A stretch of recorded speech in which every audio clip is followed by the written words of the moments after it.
Dear Alex, I was so happy when I finally got around to shutting the door on this horrible day. It's only a job, Greg said. Well, if a job is so unimportant, then why is he so adamantly refusing to leave his own? It's not only a job, though.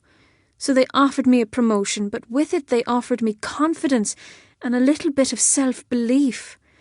To believe that my hard work was being rewarded and I was seen as competent and smart. But this time, I wasn't even given the choice to screw it up myself. That decision was made for me.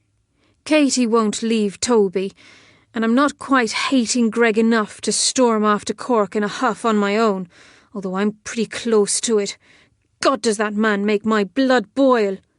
In his opinion, he has a great job here that pays well, and I have a good job that pays okay. Why on earth would he want to move to a city where his wife will have a brilliant job and earn great money? Oh, of course, I forgot.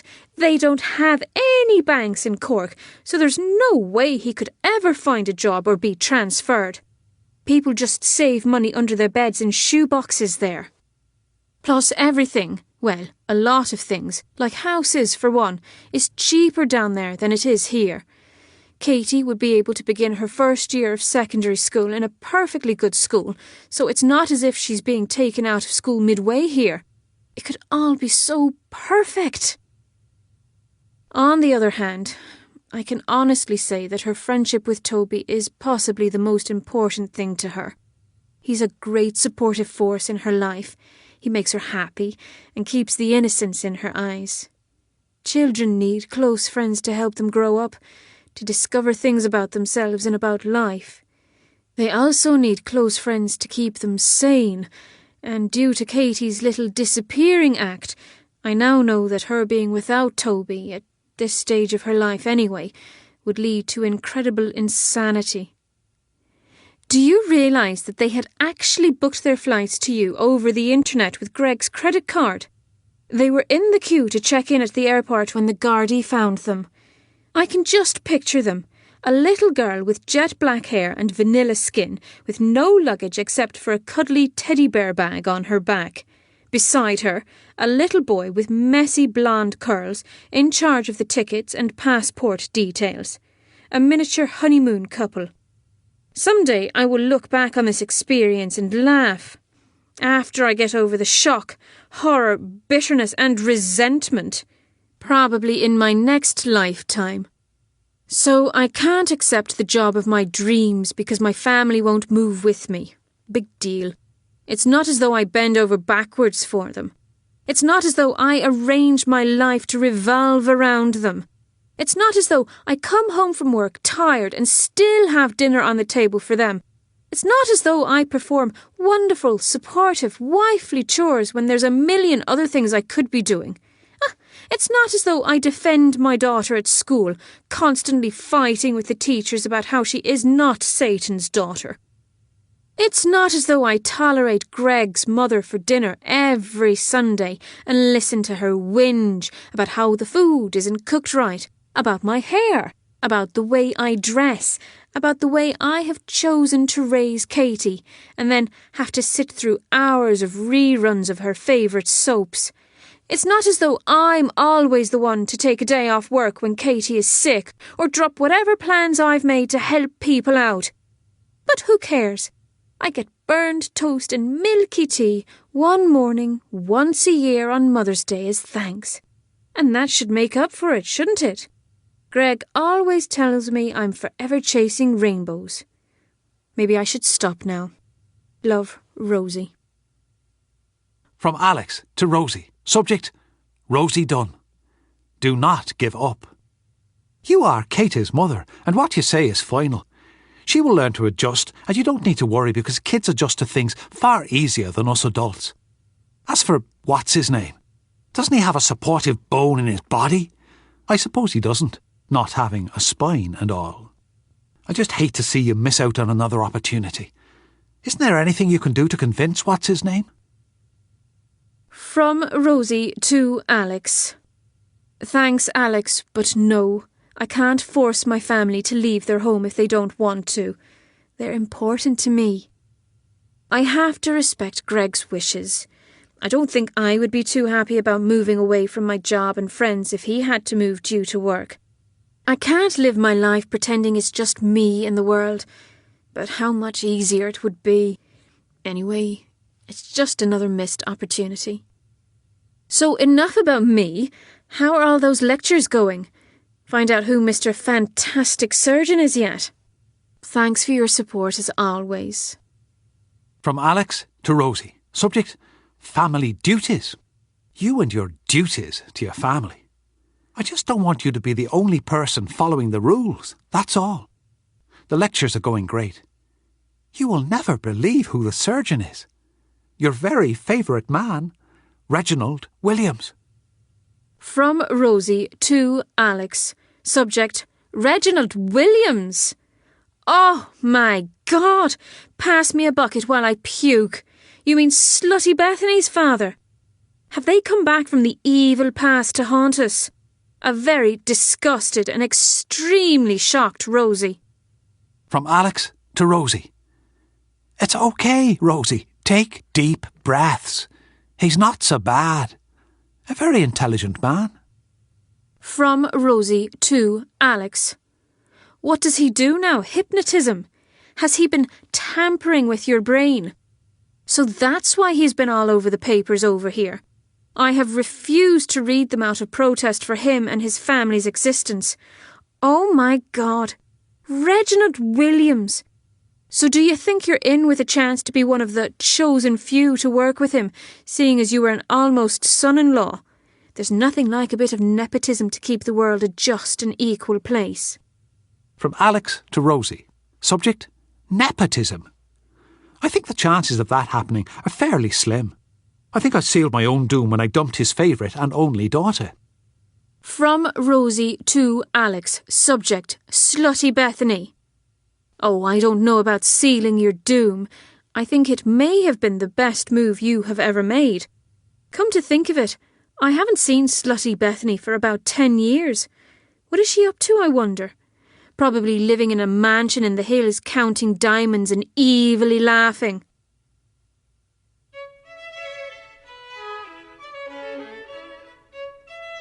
Irish Surgeon to Join Williams by Cleona Taylor.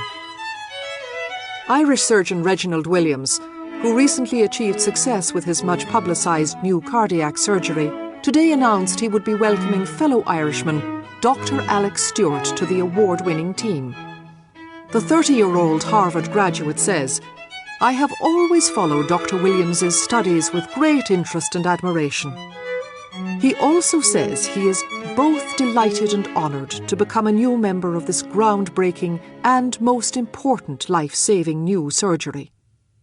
Dr. Stewart is originally from Dublin and moved to Boston at age 17 when his father accepted a post with a prominent US law firm, Charles & Charles.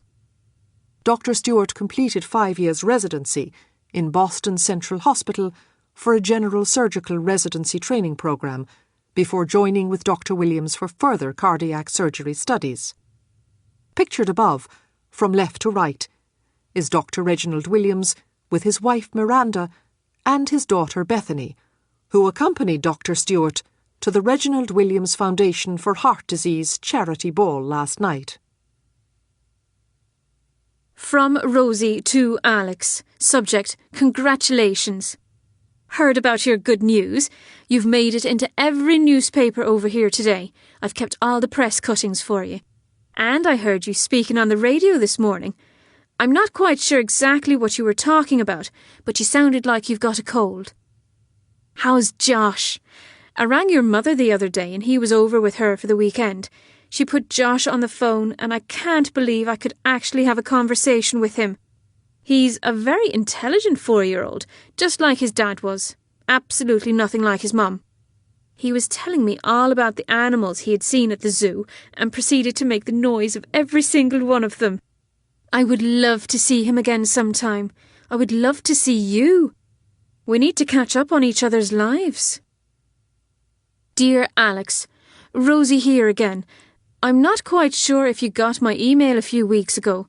I just was congratulating you on your fantastic news. We're all so proud of you over here. Mum, Dad, Steph, Kev, Katie and Toby are all cheering for you. I think Toby wants to be a doctor when he's older, just like you, because he'll get to be on the radio and have his photograph in the newspaper. Plus, he revealed he wanted to rip people's hearts out like they do in some movie. I was deeply disturbed by that thought. Katie is now insisting she wants to be a dance club DJ. You've had no effect on her in that department whatsoever. She wants to go into the business of giving people heart attacks.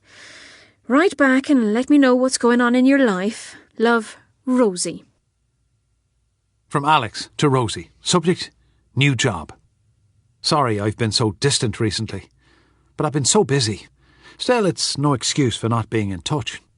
You pretty much know all my work news, I suppose, so there's no need to go into that. Mum and Dad are both well. They're still framing every single photo you send them of you and Katie. The place is beginning to look like some kind of shrine to you two Dunn girls. I have good news. I'll be coming back to Ireland to visit next month. Mum and Dad are coming back too, and Sally has agreed to let me take Josh for the fortnight, seeing as she had him last Christmas. It's been a long time since the entire family has been back together, and Mum decided she wanted to be with Phil, his 40 kids and the rest of the family and all her friends for their 40th wedding anniversary. 40 years? Imagine. I barely made it to 5. I don't know how they did it. You're doing well, though. How long have you and what's-his-name been together? Long enough, I would imagine. I can't remember how long it's been since I spent Christmas in Dublin. You have an instant message from Rosie. Rosie, my baby is going to be a teenager next week. Ruby, thank your lucky stars it's almost over now, sweetie. Rosie, almost over? Isn't it just beginning? And if I had any lucky stars, they would be well and truly sacked by now. What's so great about my beautiful baby growing up and become spotty and bitchy while I decay right in front of my very own eyes? The older my child gets, the older I become. Clever discovery there, Rosie. But that's not allowed to happen, because I haven't even started my own life yet, never mind bringing another one into this world and helping her through her own. I haven't actually done anything of substance yet. Some may argue that creating life is of substance. Anything I should bring to the party? Just yourself. Damn it. Anything else instead? You're coming whether you like it or not. Oh, all right then. At least Greg won't be there wrapping a leash around your neck to hold you back from Alex. Yeah, I just might be able to hump Alex's leg in peace this time. Here's hoping. So, what do I get for the teenage girl who wants everything? Straight teeth, magic spot removal cream, Colin Farrell, and an organised mother. From Alex to Rosie. Subject, flight details. My flight is landing at 2:15 p.m. tomorrow. Really looking forward to meeting up with you and Katie again. Will what's-his-name be there to greet me too? From Rosie to Alex. Subject, my husband. His name, my husband's name, is Greg. Greg. Get it? And no, he will not be there to collect you because he is away on business. He's in the States, so you two have luckily swapped countries for the next few days. Let's hope that will be far apart enough for the both of you. To my wonderful daughter. You're a teenager. Happy birthday, darling. Lots of love, Mum. To my goddaughter.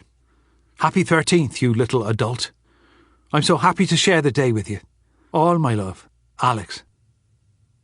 You may be a teenager, but you're still ugly. From Toby. From Kevin to Rosie. Subject, secret visit. Kevin here. I can't get through to your phone, so I thought I'd send you an email. Sorry I couldn't be home for Katie's birthday, but it's absolutely crazy here working at the hotel. Anyway, the reason I'm emailing you is because I can't believe you kept it a secret from me that you were coming down here for the weekend. Don't even ask what I was doing checking the reservations, but it seems that you have the honeymoon suite booked out for the weekend. Good old Greg's a bit flash paying for all that, isn't he? Anyway, I'm glad you're finally coming down to see me. It's about time. Don't think I've seen you since Christmas. I'll make sure all the staff treats you extra specially, and I'll even tell the lads in the kitchen not to spit into your food as an extra treat. From Rosie to Kevin. Subject, secret visit. Sorry, my baby brother, but it must be another Rosie Dunn. I wish it was me. From Kevin to Rosie. There's only one Rosie Dunn. No, the booking is actually under Greg's name. Shit. I hope I haven't spoiled a surprise. Forget I said anything. Sorry. From Rosie to Kevin. Don't worry, Kev. What day is the booking for? From Kevin to Rosie. Friday until Monday. Oh, please don't tell him I told you. It was stupid of me to say anything. I should have used my head first. I really shouldn't have been looking at the reservations anyway. What an idiot Greg is. He should have known I work here. From Rosie to Kevin. And in order for him to know where you work, you two would need to have a conversation with each other once in a while. Don't worry, Greg's away in the States for the week, so I'll be able to hide my excitement from him. I better go shopping for a few outfits. That hotel of yours is very classy. From Kevin to Rosie. Enjoy it, and I'll see you at the weekend. I'll have a look of pretend shock on my face.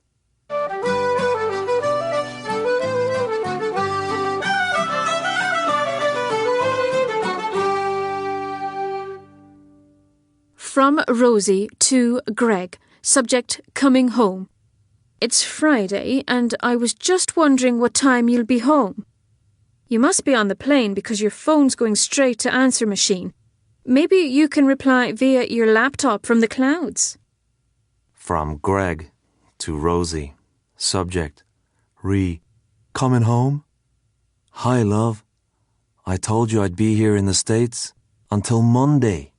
I should be home in the evening sometime. Can I call you from the airport for a lift? Sorry if there was some confusion. I'm sure I told you it was Monday and not Friday. I wish it was today, darling. I really do. How's Katie after her first wild teenage party? From Rosie to Kevin. Subject, this weekend. Do you think you could be mistaken about that booking for this weekend? From Kevin to Rosie. Subject, this weekend? It's definitely correct, Rosie. Greg checked in this morning. Aren't you here? From Rosie to Alex. Subject, what's his name? What's his name is gone. For good. From Alex to Rosie. Subject, what's his name? I'll book flights for you and Katie to come over here immediately. I'll let you know the details within the next hour. Don't worry. From Rosie to Alex. Subject, please wait. Just give me a little time before you book those flights. There are a few things I want to tie up here before I leave. And once I go over to you in Boston, I'm never coming back here. Just please wait for me. Hi, it's me, Alex. Look, I'm really sorry, but I'm not going to be able to make it out for dinner tonight. I'm sorry to tell you in a letter, but it's the best way I know how. You're a wonderful, intelligent woman, but my heart lies with someone else. It has done so for many, many years. I hope that when we meet we can remain friends at least. Take care. Alex. Dear Bill Lake, it is with great sadness that I submit my resignation. I will remain working in the Two Lakes Hotel for the next 2 weeks as I'm contracted to do so. On a more personal level, I would like to thank you for 7 great years of allowing me to work in your company. It was an honour. Yours sincerely, Rosie Dunn. From Toby to Katie. Subject, disaster. You what? You can't be moving away. This is awful. Ask your mum if it's okay for you to stay with me for a while. I'll ask my mum and dad too. They'll definitely say yes. You can't leave. What about school? What about the basketball team? What about your mom's job in the house and everything? You can't just leave it all behind. What about me? From Katie to Toby. Subject: re-disaster. I can't change her mind. I can't stop crying. This is the worst thing that's ever happened to me in my whole entire life. I don't even want to go to Boston. What's so good about Boston? I don't want to make new friends. I don't want anything new. Oh, I hate Greg so much. You know, he hasn't even come home because he's so afraid of Mum. She's scary, she's so mad. She screams down the phone at him like a crazy woman. No wonder he's not coming home. She said that if he did, she'd cut off his you-know-what. I'm kind of hoping he'll come home just for that. It's all his fault. It's all his fault we have to move away. It's all his fault Mum is upset. I hate him, I hate him, I hate him. At least Alex and Josh are in Boston. That's something. I think we're going to stay with them for a while. So we're really going, Toby. She's not just threatening. She told Greg she couldn't stand to be in the same country as him, never mind the same house. I suppose I know how she feels. I feel sorry for her, but I really don't want to go. I just cried all night, Toby. It's so unfair. Mum said you can visit us all the time. Promise me you will. You may annoy the hell out of me, Toby, but you're my best friend in the whole entire world, and I'll miss you so much, even if you are a boy. We can write to each other all the time. That's what Mum and Alex did when they were younger, and he had to move away. Love, Katie. I'm leaving next week, Greg. Don't try to contact me. Don't try to visit me. I want nothing more to do with you. You have betrayed me at a time just as I had learned to fall in love with you all over again. This won't be happening again. You have thrown it all away, but I thank you for it. Thank you for letting me see what it is I married and for freeing me from you. Whether Katie wants to continue seeing you is completely her decision. You can work it out with her yourself. Accept her decision. So long, shithead. From Alex to Rosie. Subject: you and Katie.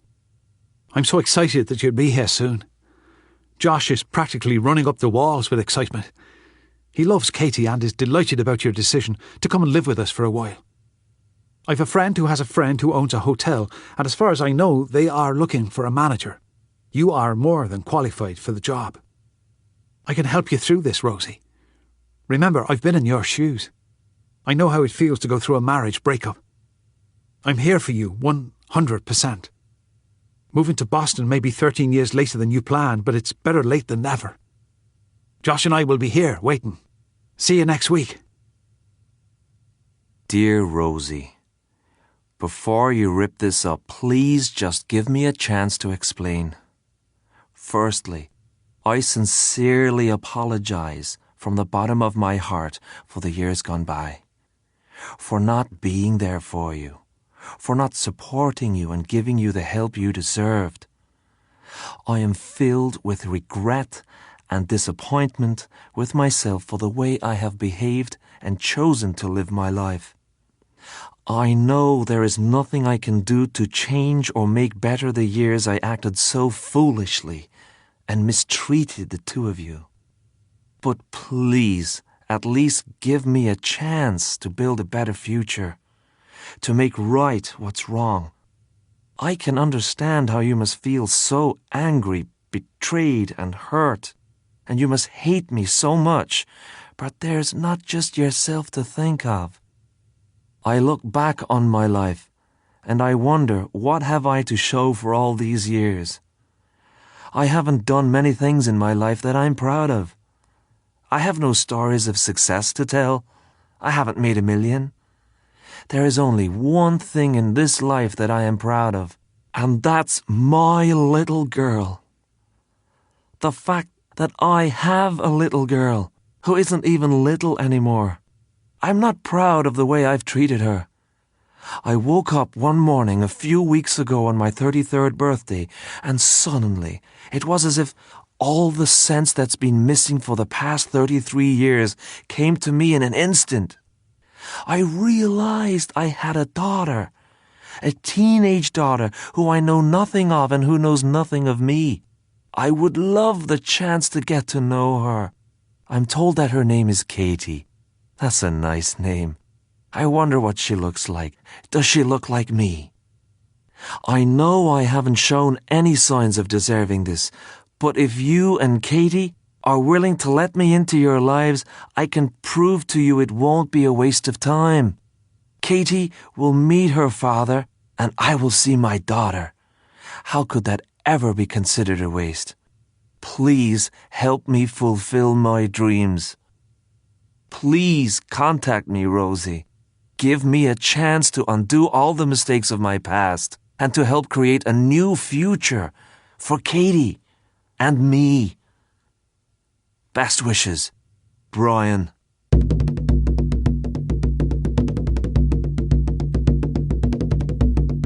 Rosie. No, no, no, no, no! Ruby, I know, honey. I understand. But at least just look at the other options. Rosie. Options? Bloody options! I have none! None! I have to go. Staying here is not an option.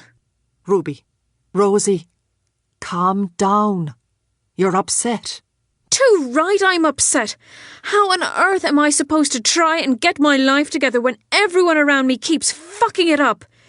When is it my turn to live my life for me instead of for everyone else? I'm sick of it, Ruby. I'm fed up. I have had enough. I'm bloody going. Who is this man?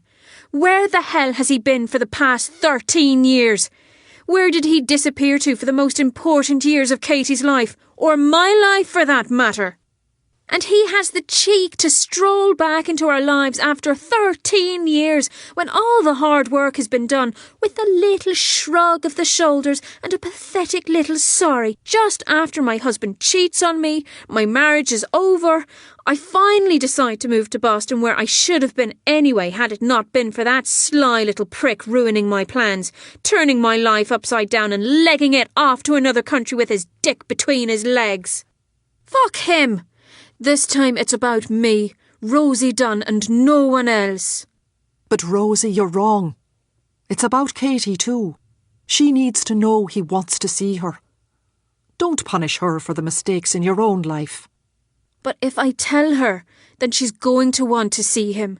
She'll be so excited to meet him, and he'll probably let her down again and break her heart all over again. And who'll be the one who cleans up the mess? Me. I'll be the one who tries to mend my daughter's broken heart. I'll have to pick up the pieces and wipe away the tears. Who's going to have to put on the happy face, shrug and say, "Oh, well, don't worry, my 13-year-old daughter. Not all men are shits, just all the ones you've ever known." But Rosie, it could turn out really well. He may have really changed, you never know. You're right. You never know. Ever. And another thing, how can she get to know her father when we're halfway across the other side of the world? I don't want to stay here, Ruby. I want out. I want out of this entire mess of a life. It's not a mess, Rosie. Life is far from perfect, for everyone. You're not the only one. There isn't a great big black cloud just hanging over your head and no one else's. It just feels that way. But it feels like that for a lot of people. You just have to make the most of what you've got. And you're lucky, because you have a beautiful daughter who is healthy, intelligent and funny and who thinks the world of you. Don't lose sight of that. If Katie wants to get to know Brian, then you should support her. You can still move away. He can come to see you. Or if you think it's important enough to stay for, stay. Katie is going to want to stay. Well, that part is your choice and your choice alone. You're the mother. It's only 5 hours away anyway. Airplanes were invented for fathers like Brian the Whine. Dear Stephanie, congratulations on the pregnancy. I'm thrilled for you and Pierre, I'm sure baby number 2 will be a joy as Jean-Louis has been. I'm assuming Mum has told you the news. She's delighted I'm not moving to America anymore.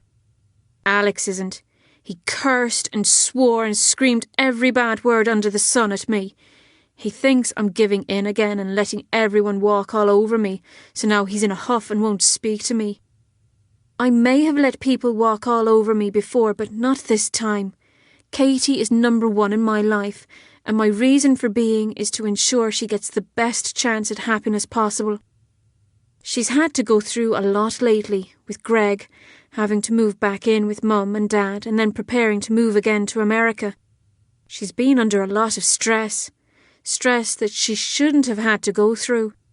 She's supposed to be worrying about spots, bras and boys, not adultery, moving continents, and fathers doing magic reappearing acts. None of this is her fault, and seeing as I brought her into this world, the least I could do is continue on with the good work I've been doing. She isn't a drug addict, isn't rude, is doing fine in school, has all the right limbs in all the right places, and hasn't managed to do anything really stupid with her life. And out of all the awful stories you hear in life, I think I'm doing a great job. I'm expecting Alex to burst through the door any minute. I'm sure he has hopped on the first plane to get over here and beat up Brian. I suppose that's what best friends are for. I can't even think about what life could have been like in Boston without crying. It's like déjà vu. I don't think me and Boston were ever meant to be. I don't quite know where I should go from here. I have no job, no home, and I'm back living with Mum and Dad again. As much as I'm grateful, everything about this house brings back a time when I wasn't happy. I had a wonderful childhood, but the years with Katie were so difficult.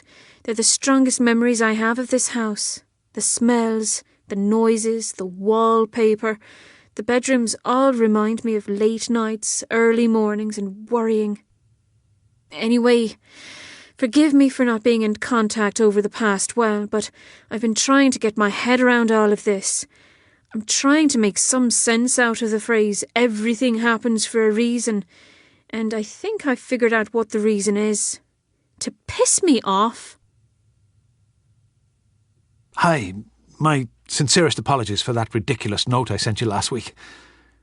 Just put it down to a momentary lapse in concentration. I'm a complete fool, as you're already aware, and I have absolutely no idea what I was thinking. But you'll be pleased to know, I hope, that I've landed back on Earth with a thump and I'm willing and able to give us another go. So let's not waste any more of our valuable time and let's get down to the important stuff. Are we back on for tonight? Alex. You have an instant message from Ruby. Ruby. So you're still here then? Rosie.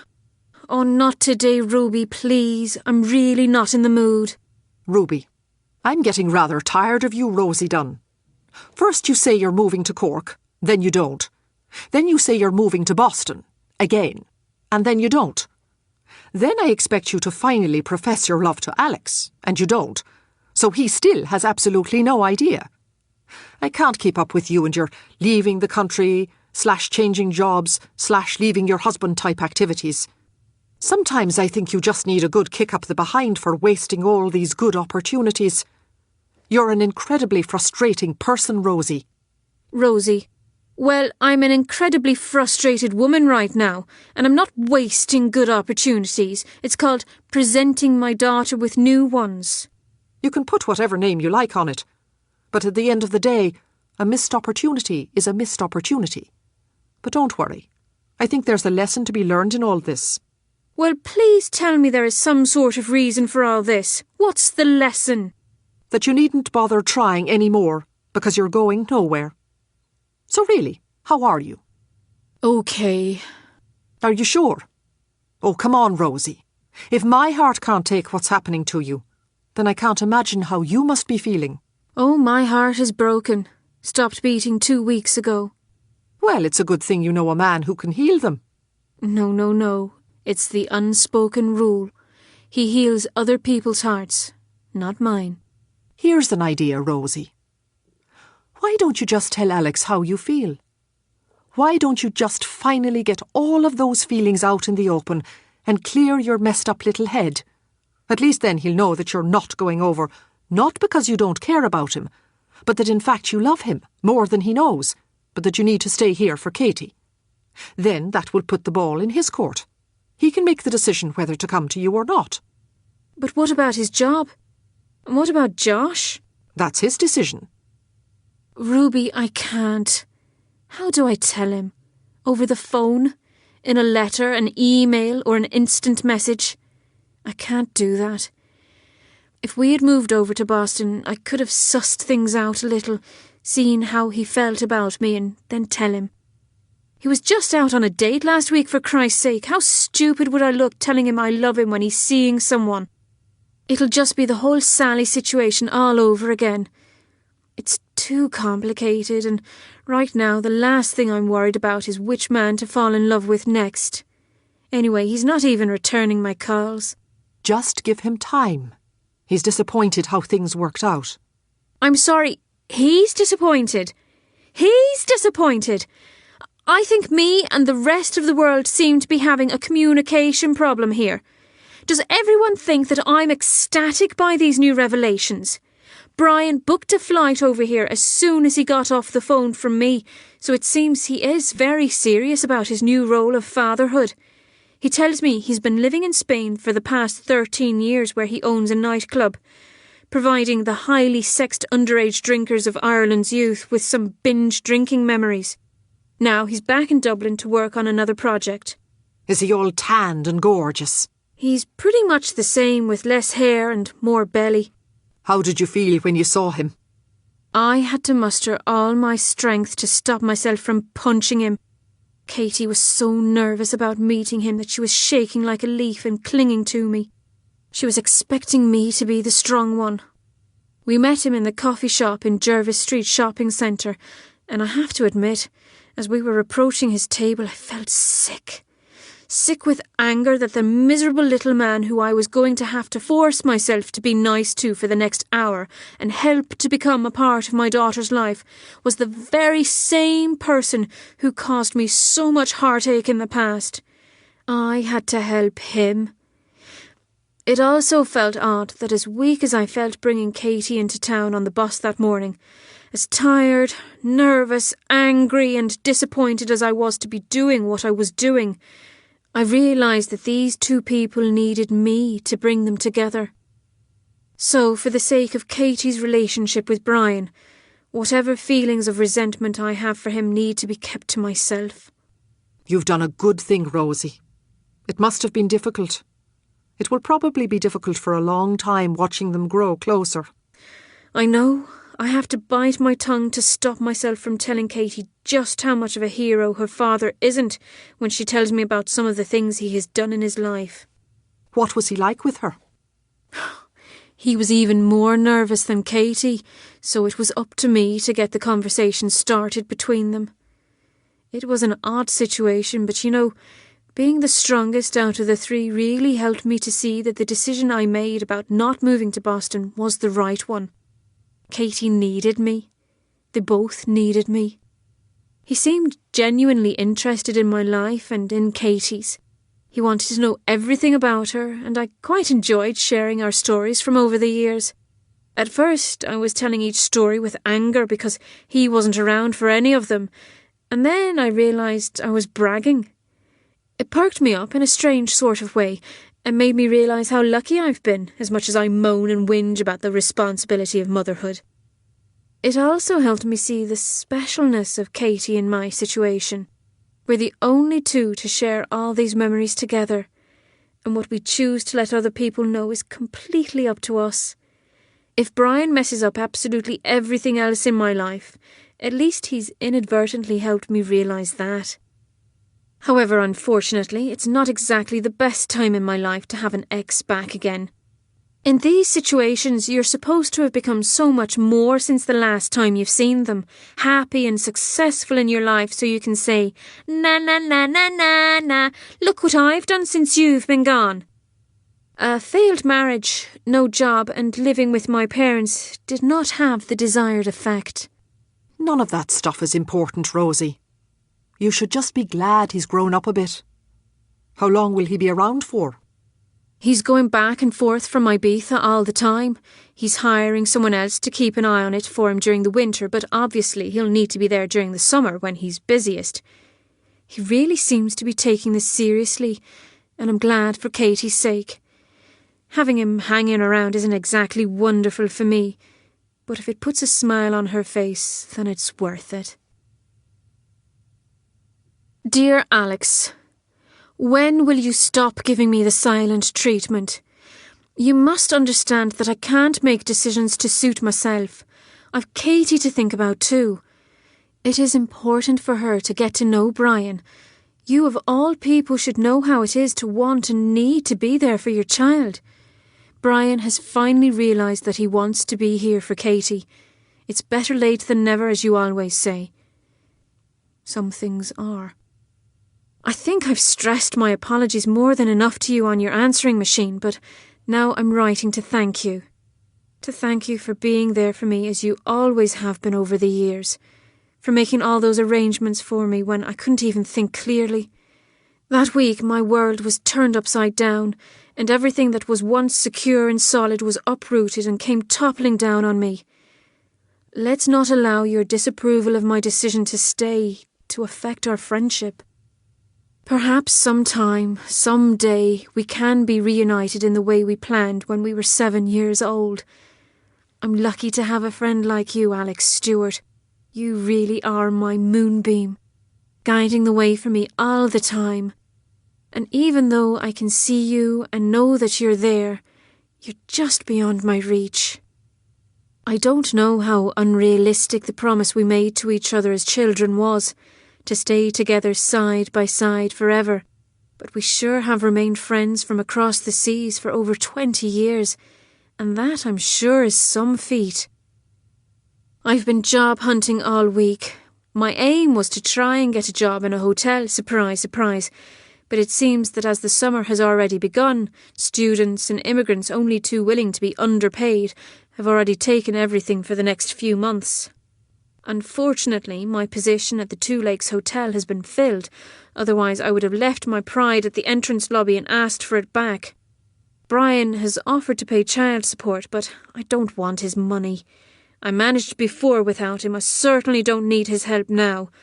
He can give Katie whatever pocket money his heart desires, but his money is neither requested nor required.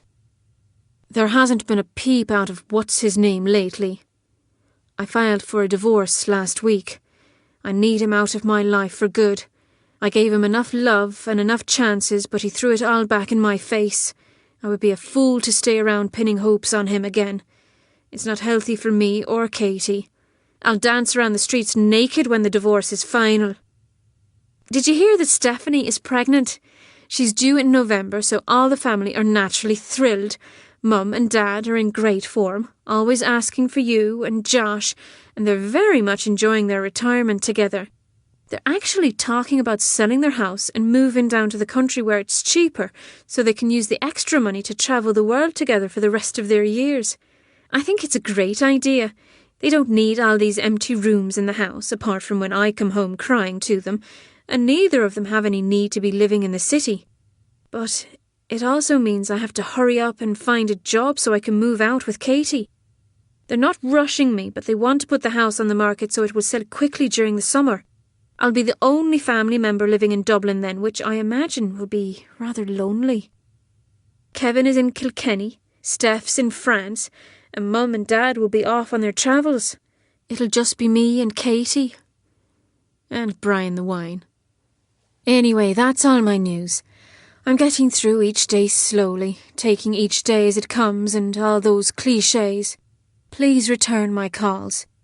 The last thing on this earth that I would want to happen is to lose my best friend, even if he is a man. All my love, Rosie. Dear Rosie, I'm sorry, Rosie. I know these have been the worst few weeks of your life, and I should have kept in contact. Sometimes I just get so frustrated watching your life, but I know I can't control it for you. You have to make the decisions. I wasn't angry at you at all. I was just disappointed for you. I want to see you happy all the time, and I knew that what's-his-name wasn't making you happy. I could see it for years. As crap as it feels now, not being with him is a blessing in disguise. Anyway, I'll speak more about this over the phone during the week, because I could rant about what's-his-name forever. If I can help you out financially, just let me know. But I'm sure you're just skipping past that line and fuming I've even offered. Still, the offer is there. Business has been going really well lately. Thanks to the diets and lifestyles of the modern world, heart surgery is really in demand. OK, that's not funny. Speak soon, Buttercup. I know you'll be OK. Alex.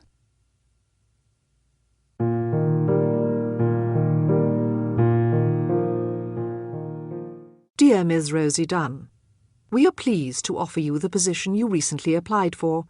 The salary is £25,000, and we would expect you to start in August. Please reply to us as soon as possible with your decision, and contact Jessica at the phone number below. Dear Mr. and Mrs. Dunn, Highland and Moor auctioneers received your request, and we would be more than pleased to act on your behalf for the sale of your home. Thank you for choosing Highland and Moor to represent you. Yours sincerely, Thomas Highland. You have received an instant message from Rosie. Rosie. Hi, it's me. Rosie. Hello? Rosie. I know you're there. I can see that you've logged online. Alex. Who is this? Oh, haha, you're so funny. What is this? Let's annoy Rosie Day. Tough luck.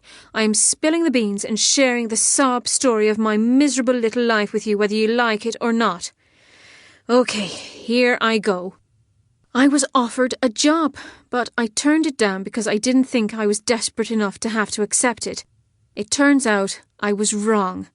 Suddenly, Mum and Dad tell me that they're putting the house on the market the very next day, and before my brain has a chance to register what they're saying, people start trampling in and out of the house, nosying through my bedroom, complaining about the interiors, laughing at the wallpaper, turning their nose up at the carpets, talking about which walls they'd knock down, which wardrobes they'd rip out, and which of my cuddly childhood teddies they would like to burn in a bonfire in the back garden while they danced around it hollering, with strips of animal blood on their faces.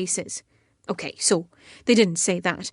So then a couple put in an offer of full asking price. Can you believe? After only seeing it once. Mum and Dad thought about it for approximately 20 seconds and then said, yes. No. Yes. Apparently the woman is 8 months pregnant and they're living in a really small flat and they need to move house really quickly before the baby is born and has to bathe in the sink and play on the balcony. No. Yes. Mum and Dad were really apologetic and everything, but I don't blame them because it's their life after all, and frankly, they should have had to stop worrying about me the minute I moved out. So all within a matter of days, they've sold the house, everything has been boxed up, they bought a house for practically next to nothing in Connemara. The furniture is being auctioned off tomorrow, apart from the pieces I managed to grab. The rest of the stuff is being delivered to the house tomorrow, which is hours away. Mum and Dad have already bought tickets to go on a cruise for 2 months, and they're leaving on Monday. No. Yes. This means that I had to call back the people who offered me the job that I had already turned down, not too politely, I might add. I had to apologise profusely and try to convince them that I really wanted the job after all. They were really pissed off and said they didn't need me until August. So today, Katie spent the day with Brian while I went emergency house hunting. No. Yes. Everywhere that was in any way affordable was absolutely disgusting. The apartments were still either too expensive, too small, or too far from my job and Katie's school. So Mum and Dad were discussing my personal problems, as they generally do, with the young, sickeningly happy couple who are about to embark on blissful family life while butchering my childhood home. And because Mum and Dad had been so speedy and understanding about the whole moving out in a few days scenario, they suggested that I move into the flat they just moved out of and had decided to rent out. And they also said they would lower the rent for me. No. Yes, but the only thing is that they have already rented the place out for 2 weeks to a group of male students, so I have to wait until they move out, by which time it will no doubt be disgustingly smelly and dirty. No! Yes, so who do I stay with while I wait, I hear you ask? Well, let's see. Mum and Dad have moved to Connemara, as you now know. Kev lives in the staff quarters of the Two Lakes Hotel in Kilkenny. Steph lives in France, Ruby only has 2 bedrooms and no space for me and Katie, and you're in Boston, which isn't convenient commuting for me. So who is the only other human being in Dublin that I know right now? And don't even think of what's his name. None other than Brian the Wine. No. Yes, I am afraid so. I am emailing you from the storeroom of Brian the Wine's rented flat where I have to stay for 2 weeks. How much lower can I go? And that's not even my worst news. I haven't even told you who my new boss is. None other than Ms. Big Nose Smelly Breath Casey. No. Yes, I am now secretary to the woman we most hated while growing up, who is now principal of St. Patrick's Primary School, and my boss. I have momentarily rambled off the road of reason to find a bush to pee behind, but I will soon find my way back again, if it's the last thing I do. Why on earth Ms. Big Nose Smelly Breath Casey even hired me is completely beyond me, but she has. And until I find another job in a hotel, I won't complain or ask questions. Perhaps she just wants to make my life a misery well into my adult life and until I'm an elderly woman. And speaking of the elderly, she was old when I was 5 years old, for Christ's sake, and she's still old. The woman has 9 lives. So, what do you think of all that? Any messages you want me to pass on to your favourite teacher? Rosie. Hello, Alex? Rosie. Alex? Sorry, Alex isn't actually online. Oh, ha ha. Well then, how is his name on my screen and I'm typing to him? Oh, you're not. I logged on using his home computer. I guess his name automatically comes up on your system. I've never come across this little system. It's fun. Sorry, I didn't know you were looking for him. What? You think I just rant about my private life to all strangers on the computer? Who is this? Bethany. Bethany? Bethany Williams. Remember me? What the hell are you doing on Alex's home computer?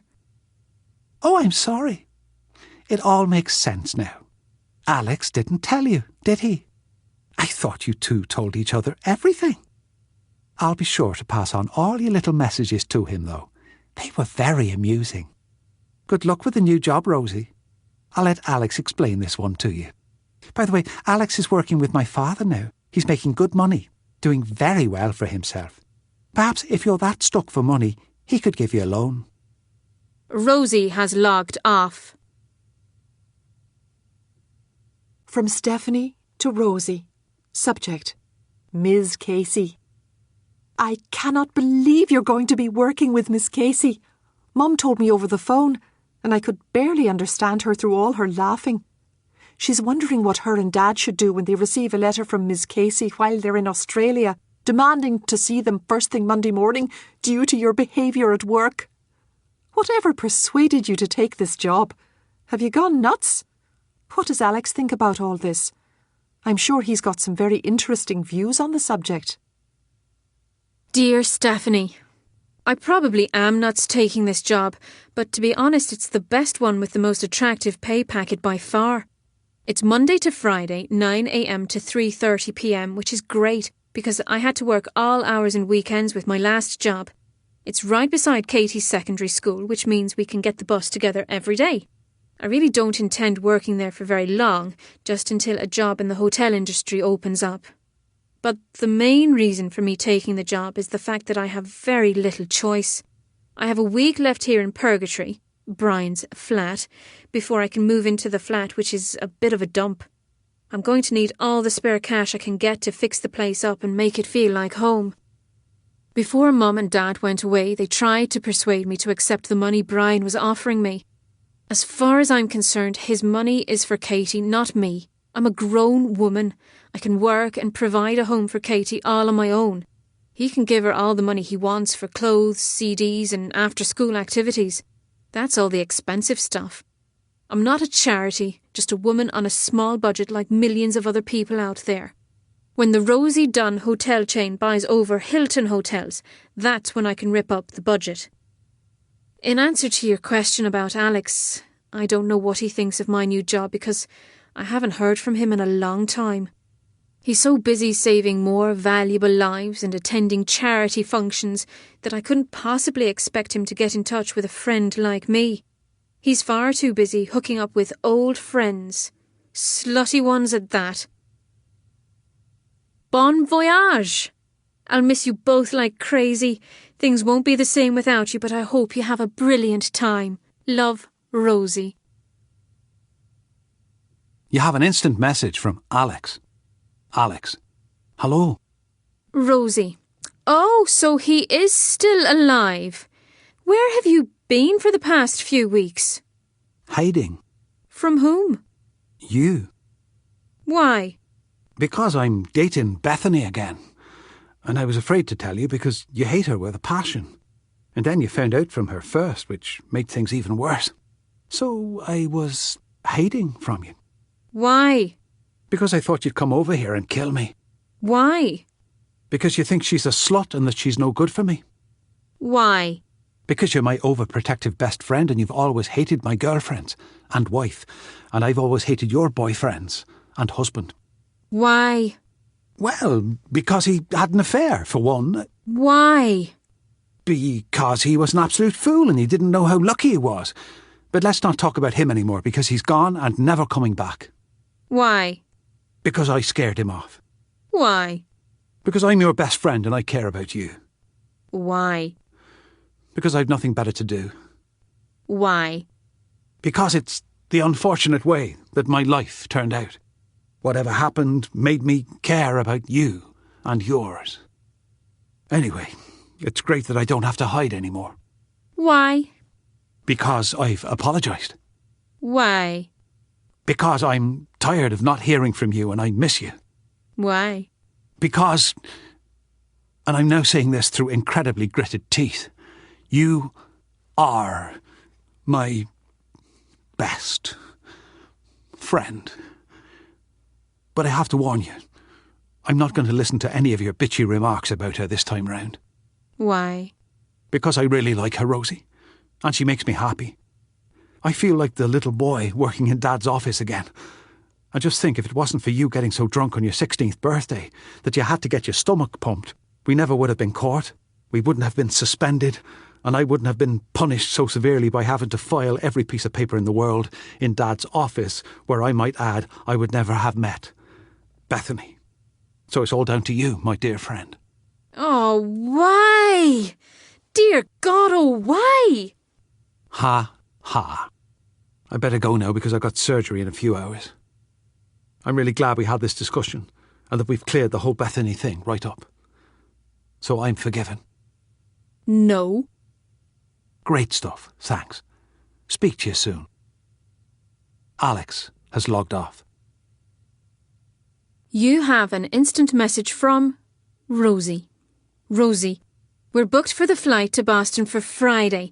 We land at 9 in the morning. Alex, I'll be there to pick you up, so. Rosie, good. By the way, you still haven't said anything about my job. Job? You got a job? When? Where? What are you doing? Alex, I've only left approximately 22,496 messages on your answering machine explaining this. Don't you listen to them? I do, but there's never any from you. I think you're dialing the wrong number. Bullshit. I think you need to keep an eye on that Bethany when she's nosing around your apartment. She might accidentally be knocking her fake boobs against the delete button. Don't start this crap again, Rosie. Beth has no quarrels with you and her boobs are not fake. You haven't seen her for more than 10 years, so how would you know? I've seen the photographs in the paper and they are fake. Whatever. So what's the job? Promise not to laugh. I won't. You have to promise. I promise. I'm starting in August as a secretary in St. Patrick's Secondary School. You're going back there? But our sentence is up. Hold on a minute. That means, oh my God, you're going to be working with Miss Big Nose Smelly Breath Casey. Why? Because I need the money. Wouldn't you rather starve? Why on earth did she hire you? I'm wondering the same thing. Ha ha ha ha ha! You said you wouldn't laugh. Ha ha ha ha! You promised. Ha ha ha ha! Oh, bugger off. Rosie has logged off. From Rosie to Alex. Subject, flight details. My flight is landing at 9 a.m, so don't forget. You have an instant message from Rosie. Rosie, I'm back. Ruby. Oh, so you decided to come home. I'm surprised. Rosie. Well, I almost didn't. If it wasn't for Brian the Wine and his parents wanting to be my new best friends and ruining all my plans. Ruby, imagine having to think of other people. So how did it go? It was just so brilliant. That's all I can say. Pure heaven. You two get along well? Even better than usual. Did you, No. Did you tell him how you... No. Why on earth would I do that? There's no point. If I did that, then I would lose him as a friend forever, and then it would all be a waste of time. He has never suggested to me that he has ever felt that way about me. Remember, it was me that kissed him the last time. That was embarrassing enough once, never mind having to do it a second time. Anyway, he's already with someone, and even if it is slutty Bethany, I couldn't bring myself to do that. I've been on the receiving end of that kind of treatment, so I know not to go there. We had a really long chat about her anyway.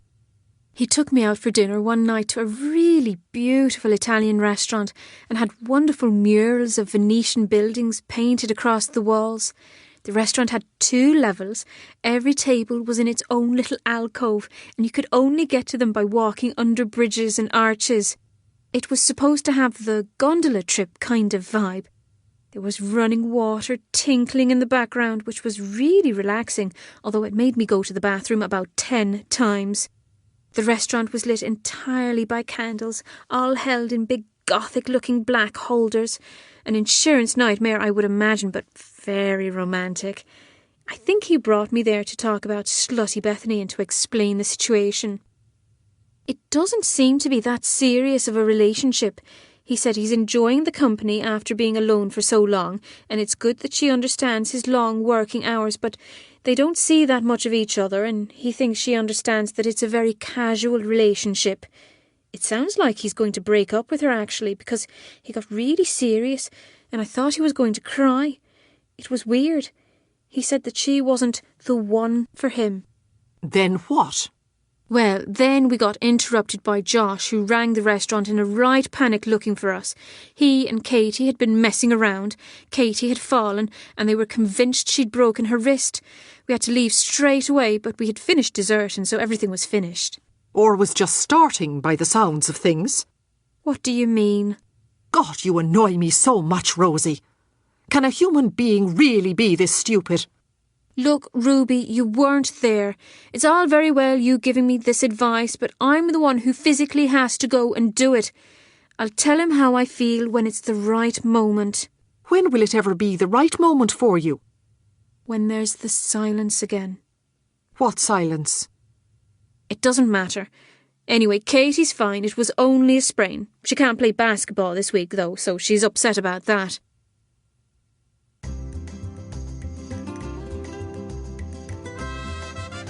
Ba'aks Kawa Alik from Mexico. What an adventure this is taking us on. Met Charlie and Anne yesterday on the ship. Imagine, they've been here all this time and we didn't even know. Hope you're both safe and happy. Love, Mum and Dad. Aloha from Hawaii. I've sent photos of me, your dad, and some people that we've met on the cruise. Having a ball. Heading to Samoa and Fiji next. Can't wait. Love to you and Katie, Mum and Dad. XXX. Ni hao from China. Sorry we're not there to help you with the move. We wish you luck in your new apartment. We're sure it will bring you lots of happiness. Love, Mum and Dad. Rosie, the place is disgusting, Ruby. Absolutely disgusting. Ruby, oh stop. It can't be any worse than mine. Worse than yours multiplied by 100. Such a place exists. God bless you. What's so bad about it? Well, let's see. Where should I start? Should I tell you about the fact that it's a second-floor apartment over a group of shops, among them being a tattoo parlour and an Indian takeaway, which has managed to leave the stench of tikka masala all over my clothes already? Perhaps I should tell you about the gorgeous 1970s green and grey floral wallpaper, which is just dangling off the walls. And I wouldn't want to forget the fact that there's matching curtains too. Actually, maybe I should start with the brown carpets, which have very curious-looking stains embedded in the pile, as well as cigarette burns and mysterious odours. I think it's been there for about 30 years and has never been vacuumed.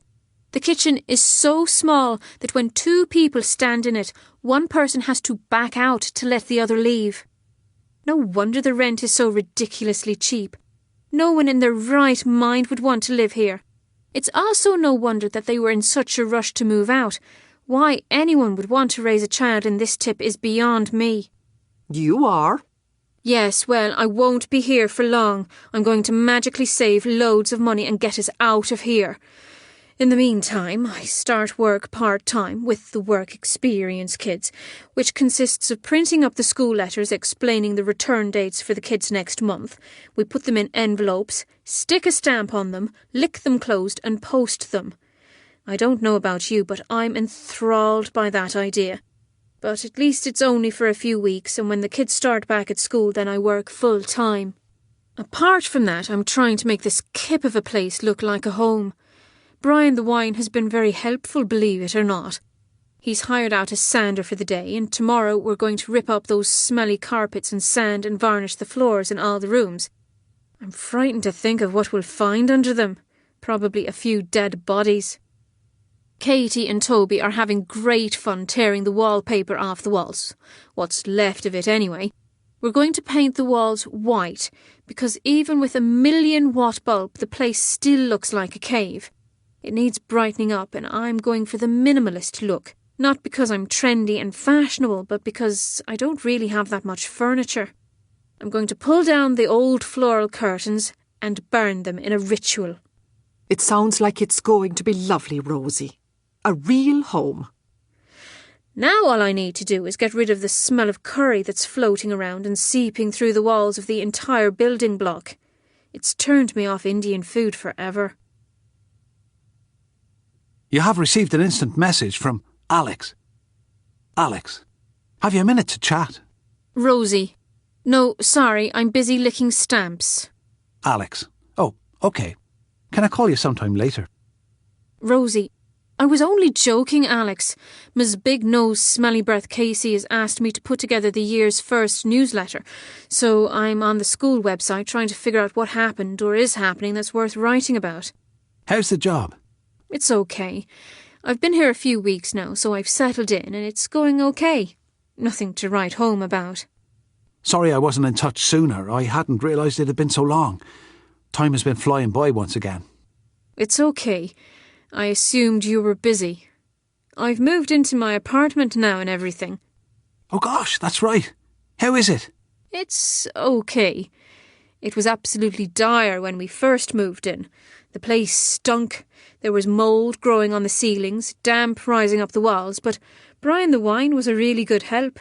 He fixed all that was broken and cleaned what was dirty, just like a regular little slave. So are you and he getting along then? Better. I only have the urge to strangle him 10 times a day now. Well, it's a start. Any romance? What? With Brian the wine? Yes. You need your head examined. The man was created for scraping mould and sanding floors only. Oh. Anyone else in your life? Yes, actually. A 13-year-old daughter, a new job, and a drawer full of bills. My hands are pretty full at the moment. Although my neighbour did ask me to go out on a date with him this weekend. Oh, right. So, are you going out with him? Let me tell you a little bit about him first, and then maybe you can help me with the dilemma I'm faced with. That's what best friends are for. His name is Sanjay. He's 60 years old and he's married, lives with his wife and 2 sons and owns and runs the Indian takeaway downstairs. Oh, and you'll never guess where he invited me out for dinner. Where? His Indian takeaway downstairs. He said he would pay. So, what's your dilemma? Very funny. Well, at least you have friendly neighbours. He's not the nicest by far.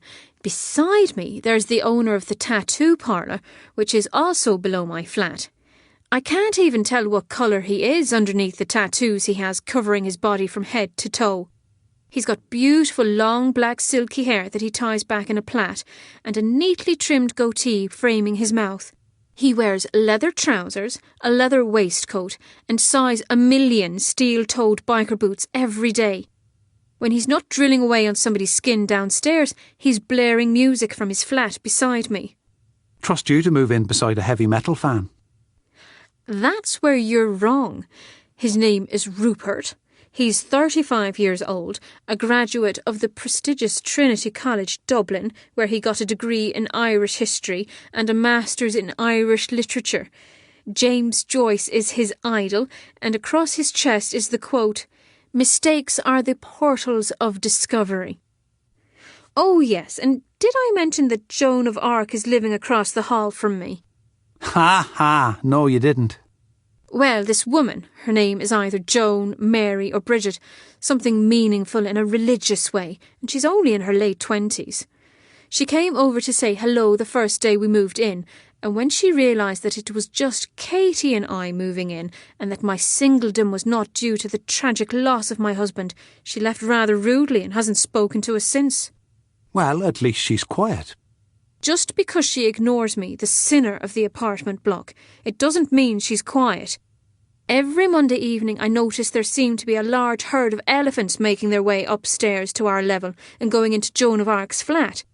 After further investigation, I noticed that it was in fact the same 20 people who visited every week, all bearing gifts of Bibles in their hands.